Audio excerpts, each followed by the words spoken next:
अस्सलाम वालेकुम दोस्तों, ਤੁਸੀਂ ਵੇਖ ਰਹੇ ਹੋ ਤੁਹਾਡਾ ਆਪਣਾ ਪਿਆਰਾ ਵੀਰ ਰਫਾਕ ਅਹਿਮਦ ਰਾਜਪੂਤ। ਇਹ ਦੋਸਤੋ ਅਸੀਂ ਬੱਚਿਆਂ ਵਾਸਤੇ ਸ਼ੂਜ਼ ਲੈਂਦੇ ਨੇ ਜਿਹੜੇ ਕਿ ਚੰਦ ਦਿਨ ਪਹਿਲੇ ਤੁਹਾਡੇ ਕੋਲ ਰਾਏ ਲਈ ਸੀ। ਹੁਣ ਇਹ ਮਿਸ਼ਨ ਪਾਏ ਤਕਮੀਲ ਤੱਕ ਪਹੁੰਚਣ ਦੇ ਕਰੀਬ ਹੈ।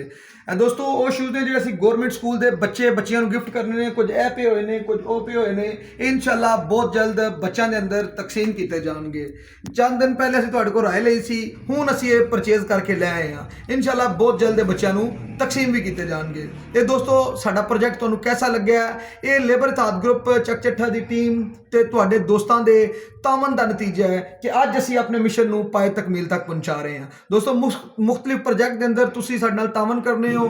ਅਸੀਂ ਮਿਲ ਜੁਲ ਕੇ ਮੁਆਸ਼ਰੇ ਦੀ ਖਿਦਮਤ ਕਰ ਰਹੇ ਹਾਂ।